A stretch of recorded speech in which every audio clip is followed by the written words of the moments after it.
continuing the topic straight lines, we are going to see some more topics, right? So let us start the class. Okay, so now चलिए शुरू करते हैं.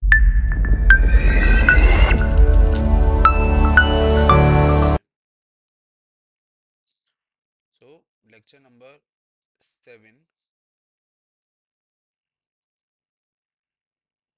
Okay, so lecture number 7, which is straight line 4. So देखो.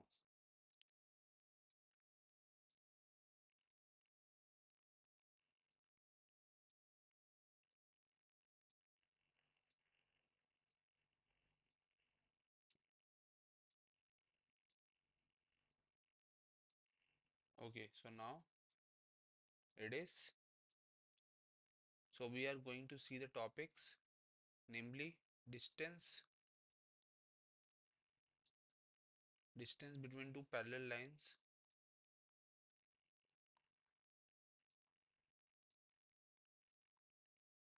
right? Then we are going to see about position of origin with the respect, position of origin 0 comma 0, right, respect to angle between two lines, right? Then angular bisector of given lines, angular bisector of two given lines, दो lines का angular bisector, right? Then important points connected with three straight lines. So तीन straight line से कुछ important points जो कि connect हो रहे हैं, right?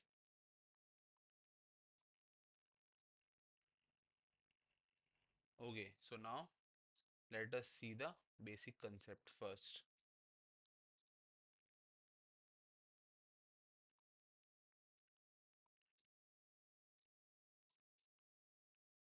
Okay, so now firstly, the distance between two parallel lines. The distance between two parallel lines.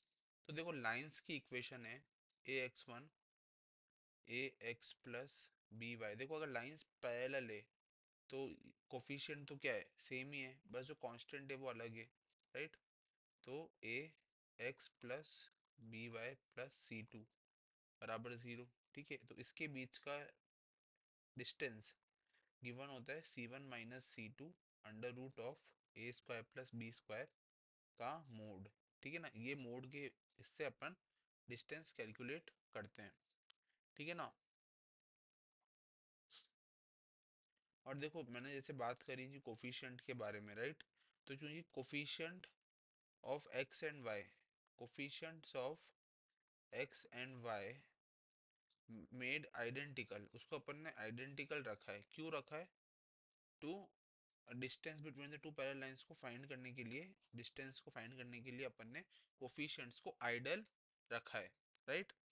Now the second point of interest is position of origin, right? So let us see position of origin 0 comma 0 with respect to angle between two lines, with respect to angle between two lines. देखो दो Oregon का position तो देखो जरा, दो line से let से A X one plus B one Y plus C one बराबर जीरो, और दूसरी लाइन है A two X plus B two Y plus C two बराबर zero.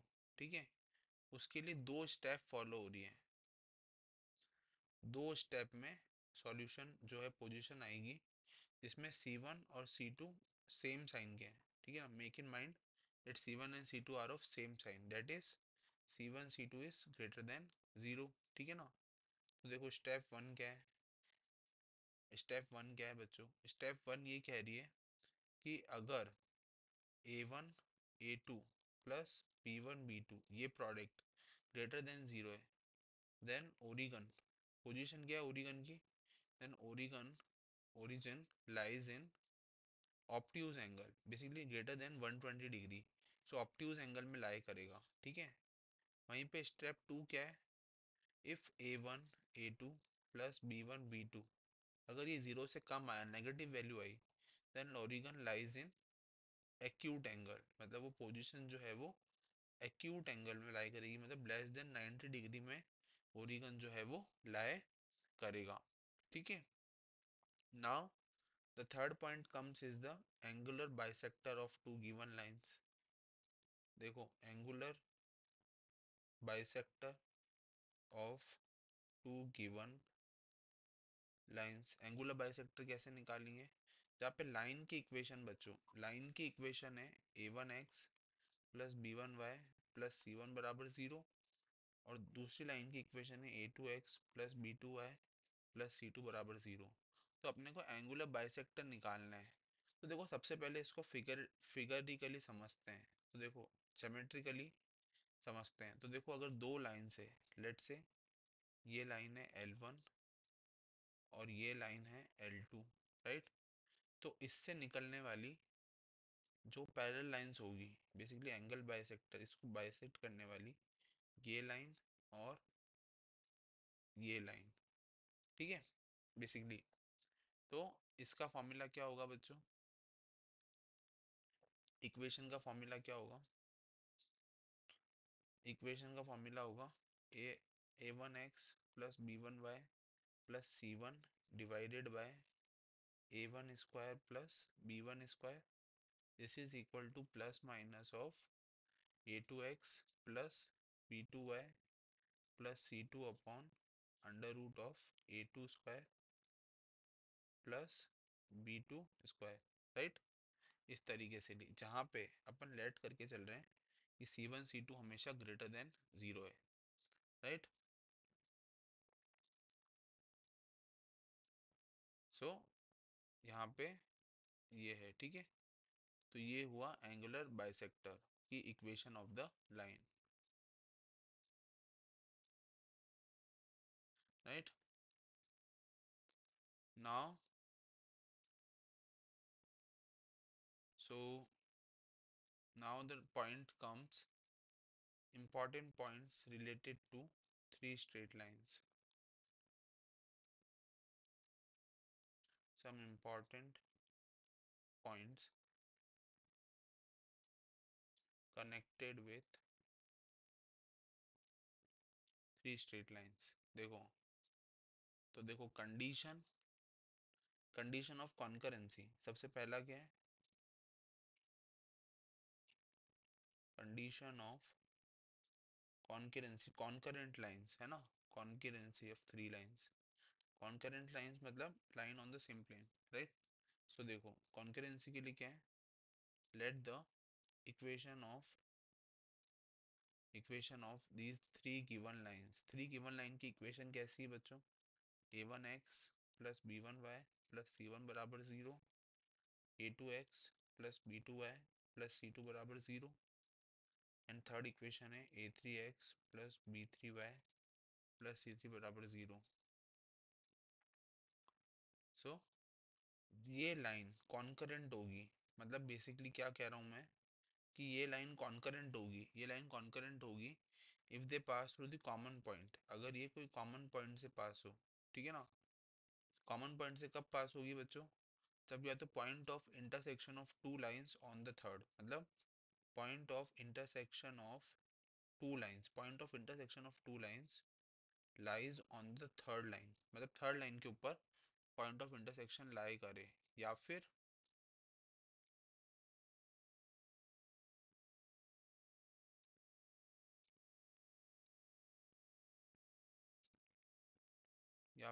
The coefficient of the equation, देखो, और the coefficient of the equation of the three lines, the coefficient of the equation of three line, coefficient क्या satisfy करे बच्चों, ये वाली condition satisfy करे कि A1 B1 C1, A2 A3, B2 B3, C2 C3, ये डिटर्मिनेंट जीरो के बराबर हो, ठीक है।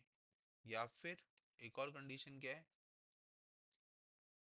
अच्छा ये वाली कंडीशन सिर्फ नेसेसरी है, नेसेसरी कंडीशन है ओनली, ठीक है। देन थर्ड कंडीशन क्या है बच्चों, three non zero constant, three non zero constant, in three non zero constants can be find lambda new और न्यू, लैम्डा न्यू और न्यू, ठीक है, can be found such that mu, है ना, lambda new और mu can be found such that lambda L1 plus new L2 plus mu L3 बराबर zero, ठीक है। या फिर मैं बोल सकता हूँ L1 plus L2 plus L3 बराबर zero for lambda mu and new बराबर वन, वन के लिए, राइट। जहाँ पे लाइन कौन सी है बच्चों, जैसे थ्री कंकरेंट लाइंस कैसी है, एक लाइन ऐसे, एक लाइन ऐसे और एक लाइन ऐसे, तो ये लाइन थ्री कंकरेंट लाइन है, ठीक है ना। जहाँ पे एल की इक्वेशन क्या है अपने को पता है, तीनों L1 L2 L3 क्या है, L1 L2 L3 are the these three equations, right. तो इस तरीके की लाइन जो है वो कंकरेंट लाइन होती है, ठीक है।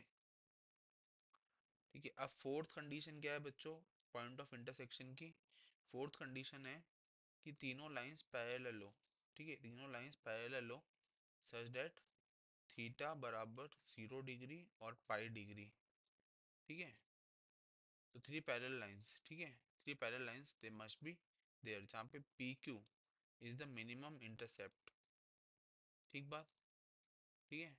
या फिर फिफ्थ लास्ट कंडीशन क्या है, फिफ्थ कंडीशन क्या है कि दो लाइंस पैरेलल हो, ठीक है, और एक लाइन परपेंडिकुलर हो, ठीक है ना, ठीक है, जहाँ पे पी क्यू जो है वो मिनिमम इंटरसेप्ट है, राइट। सच डेट ये जो एंगल बना रही है ये 90 डिग्री का एंगल है, परपेंडिकुलर लाइंस है ना, ठीक है। और तीसरा छठा जो है वो पॉइंट क्या है कि दो लाइन पैरेलल है और एक लाइन एंगल थीटा से इंक्लाइंड है such that this line is P Q, ठीक है ना। तो ये एंगल थीटा है, राइट, इसको बाइसेक्ट कर रही है एट ए पॉइंट x1 कॉमा y1, इसको ऐसे बाइसेक्ट करते हुए चल रही है, राइट, ठीक है। और लास्ट पॉइंट क्या है कि तीन लाइन कुछ इस तरीके से है, ठीक है, तीन लाइन कुछ इस तरीके से है कि अगर ये लाइन है और एक लाइन कुछ ऐसे है और एक लाइन कुछ ऐसे है, तो यहाँ पे ये एक सर्कल बना रही है, ठीक है, इस तरीके से, और यहाँ पे ये एक और सर्कल बनता हुआ नज़र आ रहा है, और यहाँ पे एक और सर्कल, एक मिनट, हाँ यहाँ पे एक और सर्कल बनता हुआ नज़र आ रहा है, और यहाँ पे एक और सर्कल बनता हुआ नज़र आ रहा है, right. Such that number of circles touching the three straight lines, तो अगर नंबर ऑफ सर्कल्स, तो अपन ने देखो क्या लिखा था ऊपर कि point of intersection of the lines, है ना, ये concurrent lines if common point, if common point कब होगा, है ना, three concurrent lines have a common point if point of intersection lies on the line, ठीक है, third line basically, two intersection point of intersection of two lines lies on the third, ठीक है। या फिर coefficient of the equations determinant is equal to zero, या फिर non zero constant की condition कुछ इस तरीके से हो, या फिर थ्री लाइंस पैरेलल हो, या फिर थ्री दो लाइंस पैरेलल हो एक लाइन परपेंडिकुलर हो, या फिर एंगल थीटा पे कट करे, या फिर तीनों पॉइंट का three circles touching the three straight lines, इस तरीके से, राइट। तो अपन बोल सकते हैं कि जो तीनों लाइंस है वो कंकरेंट लाइंस है, ठीक है ना। तो इस तरीके से अपन बोल सकते हैं। Now the next point is area of parallelogram,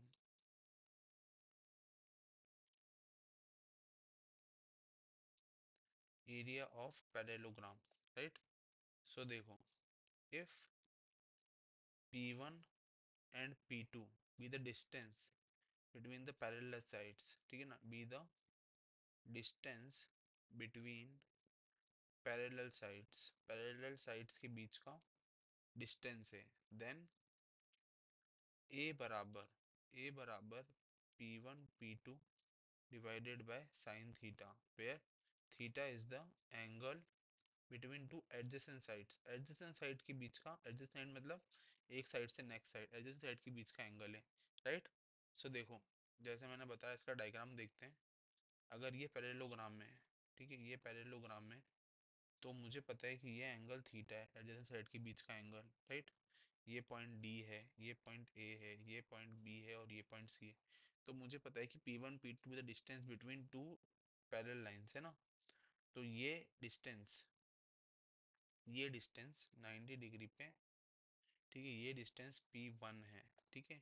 similarly ये डिस्टेंस P2 है, राइट, इस तरीके से। तो अपन उसका एरिया, ठीक है ना, एरिया ऑफ पैरेललोग्राम, ठीक है, तो एरिया ऑफ पैरेललोग्राम होता है P1 P2 upon sine theta. ये जो है वो एरिया का फॉर्मूला है, right. Now next comes the area of rhombus, area of rhombus, right. तो देखो एरिया ऑफ रोम्बस क्या है, एरिया ऑफ रोम्बस है एरिया बराबर half into D1 into D2, जहाँ पे D1 comma D2 are the lengths of two perpendicular diagonals of a rhombus, ठीक है, lengths of two perpendicular diagonals, length of two perpendicular diagonals, ठीक है ना, perpendicular diagonals of the rhombus. देखो तो AC बराबर D1 है और BD बराबर D2 है, such that AC is perpendicular to BD। अब देखो इसका फिगर भी ड्रॉ कर लेते हैं।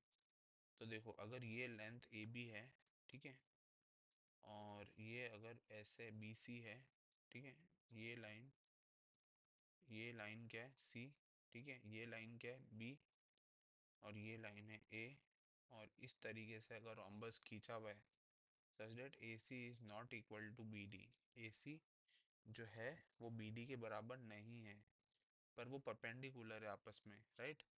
सो then the area of rhombus is half into D1 into D2, right. Then the next point is the equation of the sides of a triangle, the equation of sides of a triangle, मतलब दो side है और दोनों side की equation से triangle की अगर y equal to m1x plus c1 और y equal to m2x plus c2 और x बराबर ज़ीरो है, अगर x ज़ीरो है तो उसका एरिया बच्चों, उसका एरिया का फॉर्मूला होता है half into C1 minus C2 square upon M1 minus M2। ये फॉर्मूला होता है एरिया का, right. Then the next point is कि area of triangle formed by the straight lines, तीन स्ट्रेट लाइन से, area of triangle formed by three straight line से जो area triangle होता है। तो स्ट्रेट लाइन की इक्वेशन क्या है, y equal to m1x plus c1, y equal to m2x plus c2, y equal to m3x plus c3, right. तो उसका एरिया का फॉर्मूला होता है half into C1 minus C2 का square divided by M1 minus M2 plus C2 minus C1 upon M2 minus M3 का square plus C3 minus C1 का square divided by M3 minus M1, right. इस तरीके से जो है वो area of triangle निकलता है, राइट।